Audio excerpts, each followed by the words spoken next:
Isang mapagpalang gabi sa ating lahat. Bah, grabe. Kilat. Parang may ano na. Ito na siguro sinasabi nila, mga nandiyan ang tsunami. Napakalakas ng tubig sa may sapa mo dun. Parang umabot na hanggang dito sa palakpakan ng aming paa. Grabe, basa. Ren! Oh. Ren! Nandito yung mga Junakis. Nanay. Pero nanay dia. Di mo basa dia. Grabe yung ulan. Aden. Pasok sa loob. Basa ka. Ligo kong.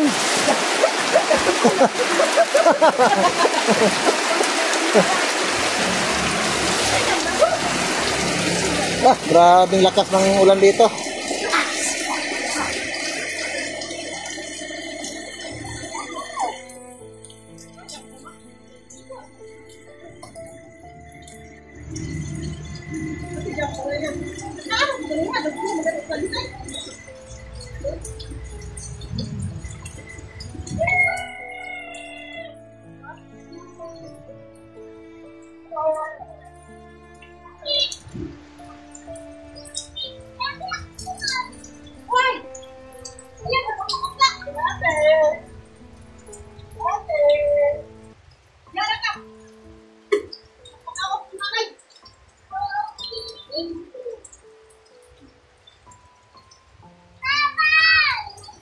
Ya, raga, kaya ulan tayo.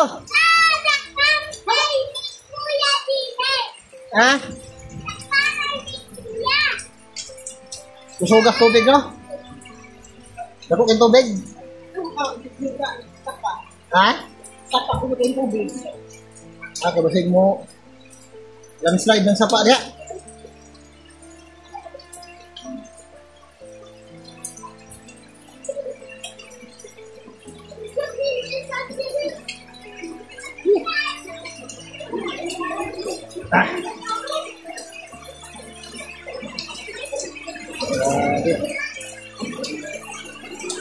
Sobrang lamig. So, mga tol, upload na ako dito sa bahay mo rin. Para may upload din naman ako. Grabe. Lakas ng ulan mga tol. So, pagkatapos ng paglindol ay sumunod naman itong kahapon ng yung lindol.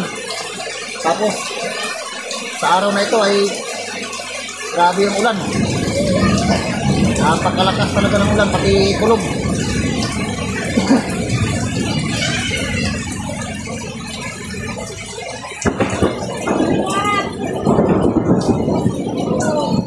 Doon kayo sa loob, magtago. Grabe, sobrang lakas ng kulog. Pati yung mga kidlat.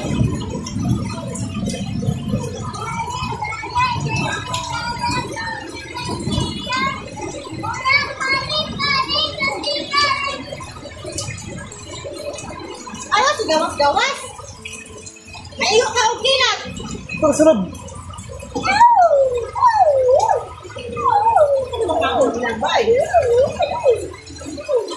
Pagsunod lang.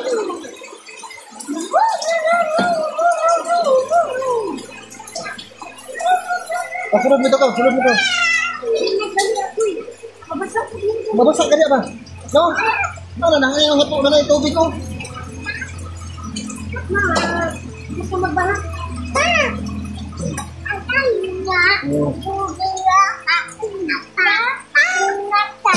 Mag-ulan, magtulo. Magbalin-balhin ko na eh.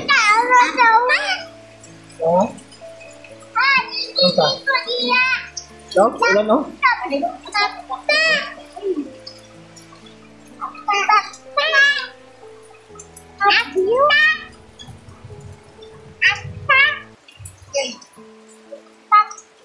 Butangan yung nagsin na dito. Kutangan yung scenery oh. Pero mo ba sa ating limpahan? Kapag sa loyo. Pero, bahala na ito. Kuhan ka lang sa man to. Kanang luma na. May lang to ba? Makababag gamay sa kuhan. Makaalalay sa ulan. Mga dili mo basa kayo. Papa, hindi na sila balay pa. Ha? Hindi na sila balay. Bakit hindi kayo? Uguya niyo. Nakakatawa to si Bunso. Di bali na kung pangit yung bahay ni Mama. Mama Bimbim. At least may mapagsilungan. No? Oh, yung iba nga ay nandun lang sa ilalim ng tulay na ano, nakatira. Baka sa atin din. Sa atin? Oh. Hindi pa kasi natapos yung bahay natin, di ba? Opo. Oh. Abot kaming baha, di ba? Yan, sa susunod, kapag mag-aral kayo na mabuti ha, kapag makatapos na kayo sa pag-aaral, makaroon na kayo ng magandang trabaho, ano na kayo ng bahay ng maganda sa inyo. No? Ayun, hindi pa. Ayun, hindi pa. Dahil bata ka pa. Dapat mag-aral ng mabuti, no?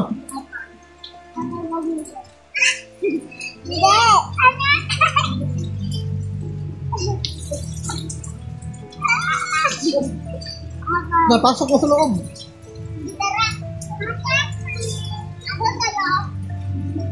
Mabasakan mo. Doon na lang ako sa kay nanay. Bagya si ate.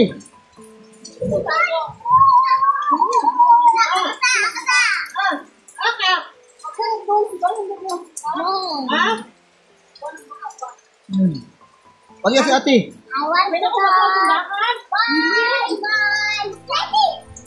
Tara na, let's go. Sige, pasok na.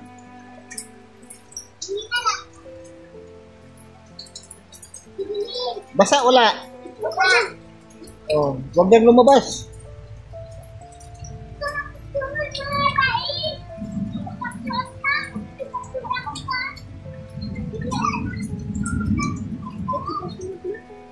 Kaya, kaya mo kaya. Ano mo?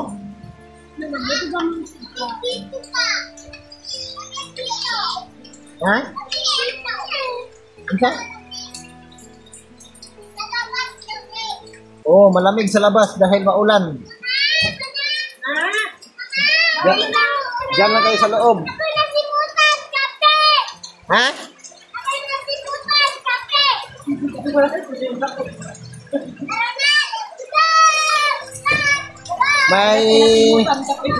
May naaamoy daw siya na kape.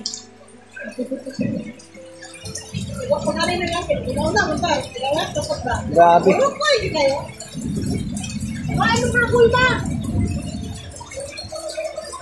So, halos hindi ko makita yung daanan kanina. Eh, kakarating ko lang mga tol. Galing ako doon sa may tindahan. Bumili ako ng maiulam namin. So, sa sobrang lakas ng ulan, eh, buti na lang, may silupin akong dala. Ito, nadala ko kanina silupin. Pero problema, sa sobrang lakas ng ulan mga tol, eh, halos hindi ko makita yung daanan. Grabe, iba na talaga yung panahon ngayon mga tol. Pagkatapos lang maglindol, ulan din ng malakas, parang bagyo na. Hindi mo malaman kung bagyo ba o ano ba, dahil napakalakas talaga. Yung hangin sa daanan mga tol, eh, parang itulak ka talaga sa lakas ng hangin. So, medyo, sa ngayon ay medyo huminto naman ng kaunti. Pero may mga portion talaga sa ibang area na malalakas talaga.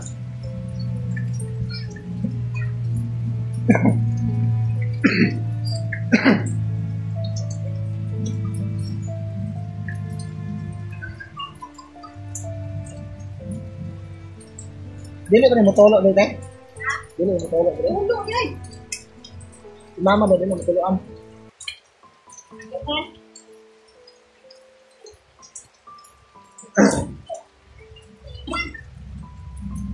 So may nabalitaan dito mga tol. Ay pagkatapos lang sa lindol dito sa aming lugar ay may bata na sa nakagat ng ahas o yung banakon. Kawawa talaga yung bata mga tol dahil nakagat talaga ng ahas. Yung tinatawag na banakon. So, marami kasi dito. Dahil may mga ano kasi dito, may mga sapa malapit.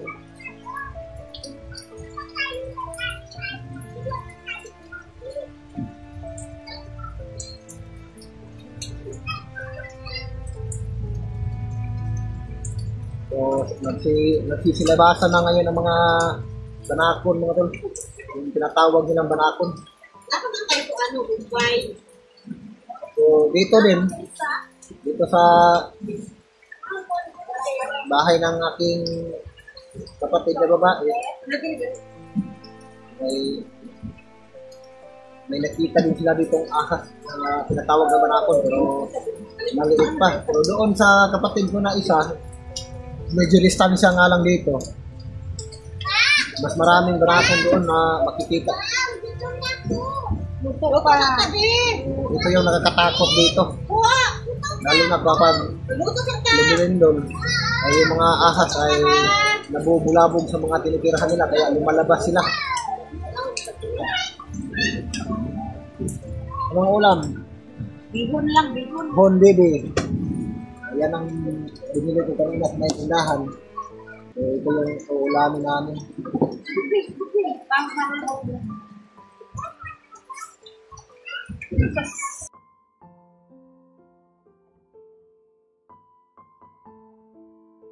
Kaya, wala yung balon. Ay tama rin no. Ang malapasan man yung balon dito no. Napasa na tayo eh. Kaya dako man yung tubig ay. Baka. So bumabaha na dito sa amin mga tol, malapit. So minomonitor ko lang yung tubig. Baka lumaki yung tubig ay nailikas ko sila kaagad. Dahil hindi natin alam kung ilang oras pa yung ulan na ito. Sana ay huminto itong ulan mga tol. Dahil ito'y magbibigay din sala kung lumaki yung tubig sa baha. Lalong-lalo na kung andyan ba yung ulan. Ay sana ay hihinto na itong ulan. So nandito lang yung may sapa mga tol malapit sa akin. Dito sa bandang harapan ko. So hindi ko na lang ano sa video dahil lalabas pa ko, napakalakas talaga ng ulan. So napakalalim talaga ng tubig. Halos lampas sa akin. So malapit nang umabot dito mga tol.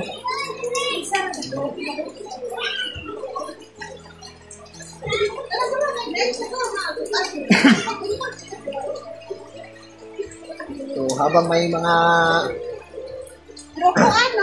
kalamidad pa ay dito muna ako pansamantala sa tirahan ng aking mama malapit sa bahay ng aking kapatid na babae.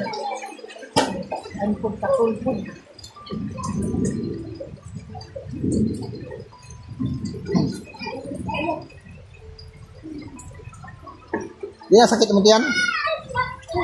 Di na sakit mo tiyan? Ha? Maghaplas. Nakay haplas. Lumalaki. Ng bata. Lumalaki na talaga yung siya ng asawa ko mga tol. Magluto na lang ko kay busy si ate. Ha? Magluto ko sa daan nila kay busy si ate.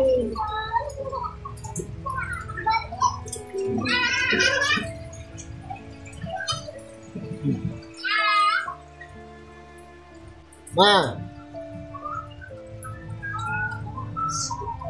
Nagkaon na sama?